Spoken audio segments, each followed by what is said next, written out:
Assalamualaikum warahmatullahi wabarakatuh. Aku Hesti. Di sini aku akan menceritakan tentang tahapan-tahapan apa aja yang akan dilalui ketika masuk Bank BRI. Jadi dulu itu aku kayak pernah janji kalau semama aku bisa sampai di tahap interview Kanwil, aku itu akan sharing pengalaman aku gimana aja yang aku lalui gitu. Video ini dibuat pure pengalaman aku aja ya. Jadi kalau semama dari teman-teman yang ngalamin ataupun masih di tahap seleksi, kalian bisa komen di bawah kalian sampai tahap apa dan gimana bisa kalian ceritakan. Insya Allah aku akan juga bales satu persatu. Jadi Brilliant Internship Program ini adalah salah satu program magang yang diberikan dari Bank BRI untuk lulusan sarjana maupun diploma. Dan ini itu terbuka untuk semua jurusan ya. Jadi bisa banget buat kalian yang mau daftar itu bisa. Dan benefitnya pun juga banyak sekali. Daftar di KBRI itu lewat PKSS. PKSS ini adalah salah satu lembaga penyalur ke Bank BRI. Langsung saja, tahapan seleksi yang pertama aku lalui itu adalah mengisi link. Jadi, ketika petugas PKSS memposting lamarannya di Instagram, itu kan disertakan linknya. Jadi, aku langsung daftar di linknya tersebut, dan linknya tersebut itu isinya tentang biodata diri seperti nama, domisili, terus tempat tanggal lahir, dan disitu akan menyertakan CV dan foto.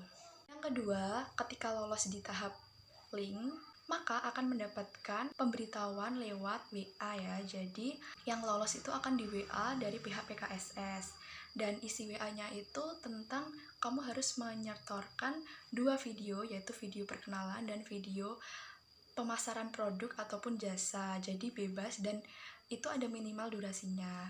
Video perkenalan dan contoh video pemasarannya insya Allah nanti aku akan share setelah video ini. Dan pas pembuatan video itu aku tuh benar-benar kurang persiapan menurut aku, karena itu dibuat di kos aku pas di Semarang, karena posisi aku itu masih bekerja di salah satu PT di Semarang, dan proses pembuatannya itu tengah malam sekitar jam 11-an. Jadi aku itu cuman butuh 1 tag untuk promosi jasa. Jadi itu dibantu sama temen aku juga, dan pokoknya pas tag video aku cepet-cepet karena itu kos kan kalau semua tengah malam dan kita rame kan juga nggak enak. Jadi untuk mempersingkat waktu dan untuk cepat selesai, karena besoknya juga aku harus kerja, jadi videonya itu seadanya, cuman itu sudah mencakup semuanya gitu aja. Ketiga itu adalah pemberkasan. 18 Juli 2022 itu kemarin aku mendapatkan WA dari petugas PKSS seperti ini, dan isi WA-nya itu harus menyertakan informasi berkas-berkas yang akan dikirimkan ke email petugas PKSS, dan menyertakan piagam ataupun sertifikat yang kalian dapat ketika di organisasi ataupun di sekolahan. Jadi itu direkap di satu file dan dikirimkan ke email. Jadi untuk pengiriman email itu harus ada pembukaan, terus isinya itu gimana, terus sampai penutup. Jangan ada email itu kosongan ya, jadi kan kesannya kayak kurang sopan. Jadi kita itu harus ada salamnya juga, terus ada emailnya itu ditunjukkan untuk ke siapa. Keempat itu adalah psikotes online. Jadi di tanggal 5 Agustus kemarin aku itu mendapat WA lagi dari petugas PKSS bahwa aku itu lolos di tahap pemberkasan, jadi harus melanjutkan ke tahap psikotes online. Dan di tahap psikotes online itu ada 2 link ya, yang satu untuk link akses absen dan yang satunya untuk psikotes. Dan di tanggal 6 sore sekitar jam 15.30 itu kan aku harus absen, dan absennya itu harus menyertakan foto fresh, intinya itu foto secara langsung. Dan pas waktu itu aku kan masih bekerja di PT Semarang, jadi aku tuh izin ke toilet untuk melakukan absensi, dan jam 4 sorenya itu sudah mulai psikotes online. Jadi jam 4 sore itu aku buru-buru pulang ke kos karena itu juga udah pas waktunya pulang. Dan setelah sampai kos aku langsung buka laptop teman aku, dan ternyata di laptopnya itu sudah terhubung di kamera. Jadi kebayang dong aku masih pakai seragam, dan itu aku melakukan tes, dan itu benar-benar menyita waktu banget karena aku pikir psikotesnya itu sedikit, ternyata tidak.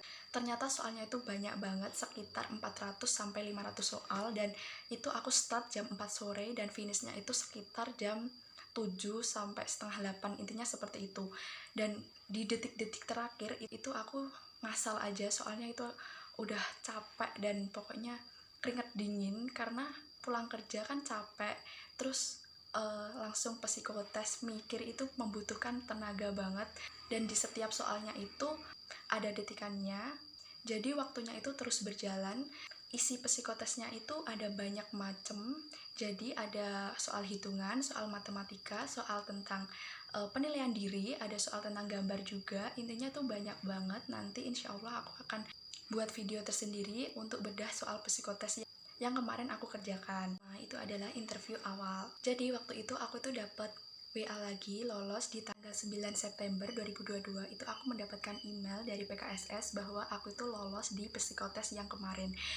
Pas itu aku tuh kaget banget karena aku nggak nyangka pas pengerjaan itu aku benar-benar kayak nggak fokus, terus kayak di detik-detik terakhir itu aku ngasal dan ternyata itu aku lolos. Jadi aku kayak kaget banget dan alhamdulillah juga. Dan interviewnya itu dilakukan di tanggal 11 September 2022.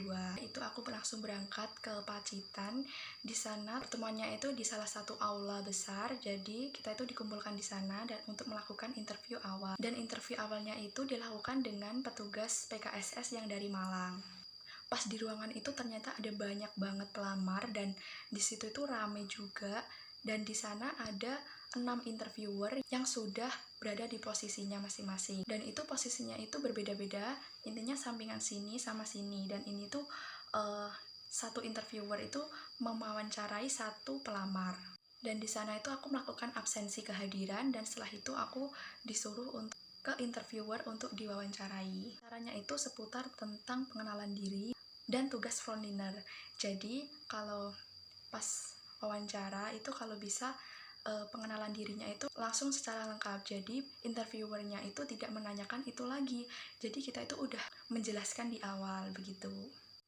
Dan perkenalan dirinya itu jangan lupa dilengkapi kalau seumpama kalian itu ada organisasi ataupun prestasi yang kalian punya di kuliahan ataupun di sekolahan, itu disertakan juga karena itu akan menjadi poin plus untuk nilai wawancara pertama. Dan setelah itu aku kan ditanya apa frontliner itu, maka setelah itu aku kan jawab ini itu. Intinya tuh kalau menjawab pertanyaan dari interviewer, kita itu harus fokus dan kita itu harus menatap mata interviewer. Jadi kesannya itu kita itu benar-benar siap begitu. Interview aku tuh kaget banget karena interviewernya itu langsung memberikan aku scanner kayak memberikan aku barcode untuk di scan bahwa aku tuh langsung lolos. Jadi prosesnya itu nggak harus menunggu beberapa hari, dan itu langsung dinyatakan kamu itu lolos untuk besoknya di tanggal 12 September 2022 itu aku harus melakukan psikotes secara offline di tempat itu juga. Itu salah guys, jadi tanggalnya itu aku interview awal itu tanggal 12 dan psikotesnya itu tanggal 13. Jadi tahap 6-nya itu adalah psikotes offline. Dan setelah aku selesai wawancara tadi, aku tuh dapat WA seperti ini untuk melakukan psikotes offline di besok harinya. Jujur aku kaget banget karena itu nggak menunggu beberapa hari, karena itu langsung setelah wawancara aku langsung dapat WA yang tadi, berarti kan aku langsung lolos dan untuk melakukan psikotes offline di besoknya. Setelah aku sampai sana di tanggal 12 itu ternyata itu juga rame banget, dan di sana itu langsung disuruh untuk melakukan absensi kehadiran. Dan ternyata dari petugas PKSS-nya itu bilang kalau seumpama yang interview kemarin itu sekitar 300 pelamar. Dan ternyata yang gugur itu juga banyak banget, sehingga kemarin itu yang melakukan psikotes offline itu tinggal 88 orang dari 300 pelamar. Setelah itu aku menunggu instruksi selanjutnya yang diberikan oleh petugas PKSS. Jadi kita itu disuruh menunggu, dan kita itu diberikan satu buku warna biru, dan disitu isinya itu soal psikotes. Aku pikir kan soalnya itu sama kayak kemarin di online, ternyata itu beda banget. Di sana itu soalnya itu tentang kecepatan dan ketelitian, intinya itu tentang gambar, dan opsinya itu dari A itu sampai F, jadi banyak banget. Dan itu ada beberapa soal intinya tentang gambar. Pokoknya itu melatih tentang ketelitian kita juga, dan waktunya itu juga cepet banget karena diberikan durasi per temanya. Mengerjakan satu buku itu kan langsung dikumpulkan. Setelah itu diberi satu lembar kosong dan Di situ aku harus menggambar pohon dan diberikan 1 lembar lagi itu disuruh untuk menggambar orang, dan diberikan 1 lembar lagi itu untuk menggambar rumah, dan 1 lembar untuk tes warteg. Jadi nanti aku akan share juga gimana cara kerjainnya tes warteg. Proses psikotes offline itu juga waktunya itu lama banget. Pengerjaannya itu cepet, tapi kita itu di dalam lama. Intinya seperti itu. Karena itu start itu jam 8 dan selesainya itu sekitar jam 10 pagi. Seperti itu. Setelah psikotes offline, aku menunggu beberapa hari, dan di tanggal 16 September 2022 itu aku mendapatkan WA lagi dari petugas PKSS seperti ini, bahwa aku itu lolos di tahap psikotes offline. Dan tanggal 19 September 2022 itu aku mendapatkan WA lagi seperti ini. Intinya itu kita diajak untuk pembekalan sebelum memasuki tahap ke interview cabang. Jadi kita itu diberikan kayak kelas, jadi apa aja yang harus kita persiapkan ketika interview di cabang, terus materinya itu apa aja. Jadi kita itu dibimbing secara langsung oleh petugas PKSS melalui Zoom meeting ya. Bekalan, aku menunggu beberapa hari lagi, dan di tanggal 28 September aku mendapatkan WA lagi, tapi WA-nya itu langsung dari cabang BRI Pacitan seperti ini. Jadi aku masuk di tahap yang ke-7, yaitu interview cabang BRI. Interviewnya itu di tanggal 29 September 2022. Jadi aku tuh langsung ke sana lagi untuk melakukan interview di cabang. Dan ketika sampai sana itu ternyata sudah ada beberapa pelamar juga, dan itu kita diarahkan untuk menuju ke ruangan untuk diinterview. Dan setelah sampai sana, seperti biasa kita melakukan absensi kehadiran, dan di sana aku ada beberapa teman. Dia ada yang dari Madiun, ada yang dari Solo, ada yang dari Ponorogo juga. Dan di sana itu aku agak sedikit insecure karena aku itu kayak lulusan diploma 1 sendirian, karena teman-teman lainnya itu ada yang dari UGM, ada yang dari Brawijaya, ada yang dari Brawijaya itu orang Madiun, dan dia itu lulusan sarjana kimia. Di sana itu aku kayak udah paling muda, dan di sana itu kayak aku tuh insecure banget gitu loh. Tapi nggak apa-apa, itu jangan jadi permasalahan, karena kita nggak tahu juga seperti apa para interviewer itu memilih, dan kita disuruh menunggu untuk bergilir satu persatu menuju ke ruangan interview. Aku di sana itu mendapatkan antrian yang ketiga. Jadi setelah antrian yang kedua itu aku masuk untuk melakukan wawancara, dan wawancaranya itu ada dua interviewer. Dan di sana itu seperti biasa saya memperkenalkan diri dan menjelaskan tentang kemampuan dan kekurangan saya, dan setelah itu menyertakan organisasi apa saja yang telah saya ikuti di SMA dulu, dan setelah intinya itu apa saja yang kamu ikuti di sekolahan ataupun kuliah itu kamu ceritakan, dan apa kegiatan yang kamu di rumah selama kamu senggang atau memiliki waktu libur itu kamu ceritakan. Intinya kamu kalau perkenalan itu sudah jelas ataupun rinci, maka para interviewer itu akan memberikan pertanyaan yang sedikit. Itu pertanyaannya itu meliputi tentang apa saja produk yang ada di BRI, terus tugas dan tanggung jawabnya di posisi itu apa, terus setelah itu perizinan orang tuanya itu gimana. Intinya seputar tentang itu ya. Yang terakhir itu interviewernya itu bilang kalau kamu nunggu dulu ya, karena di tahap ini itu tinggal ada 2 tahap lagi, yaitu interview kanwil dan medical check up. Kalau seumpama interviewer itu udah menjelaskan tahap selanjutnya, itu kamu 90% kamu itu akan lolos di tahap itu. Jadi aku itu udah positive thinking bahwa aku tuh lolos di tahap itu, karena beliau sudah menceritakan dan menjelaskan tentang tahapan-tahapan yang akan dilalui setelah itu. Nggak nunggu waktu lama, jadi ketika aku pulang dari Pacitan itu, malam harinya itu aku dapat WA bahwa aku tuh lolos dari tahap yang interview cabang, melanjutkan ke tahap 8, yaitu interview kanwil.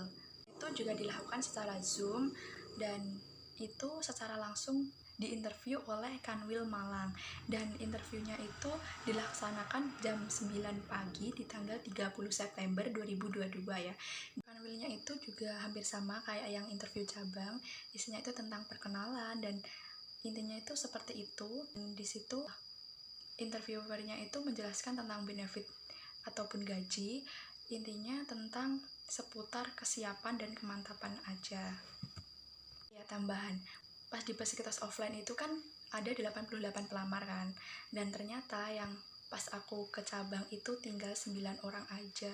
Jadi kayak kebayang banget aku tuh berada di posisi itu, aku udah sangat seneng, dan aku sampai di Kanwil itu aku juga sangat seneng juga ya, karena kayak suatu kebanggaan juga bagi aku bisa berada di titik itu. Sangat disayangkan aku gagal di tahap interview Kanwil, karena aku kan tanya teman aku yang di Ponorogo, dan dia itu udah mendapatkan WA dari BRI itu bahwa dia itu lolos di interview Kanwil dan lanjut ke tahap ke-9, yaitu seharusnya medical check up. Jadi itu aku udah berpikir positif banget tidak lolos di tahap itu, dan aku tuh udah kayak gimana ya, kayak sedih banget karena udah berusaha sampai di titik itu dan ternyata aku gagal. Tapi nggak apa-apa, itu akan menjadi pelajaran banget buat aku, dan itu juga akan menjadi pengalaman yang berharga banget bagi aku karena bisa melewati beberapa seleksi dengan baik dan bisa berkompetisi dengan para pelamar yang dan dari berbagai kota ya. Jadi kayak senang aja gitu. Terima kasih banget buat kalian yang nonton dari awal sampai dengan akhir, yang lagi berjuang buat daftar di Bank BRI. Kalian semangat juga, dan kalian bisa ceritakan pengalaman kalian sampai seleksi mana dan gimana, itu bisa kalian share di kolom komentar. Itu aja video yang bisa aku ceritakan buat kalian. Semoga video ini bermanfaat buat kalian yang nonton. Assalamualaikum warahmatullahi wabarakatuh.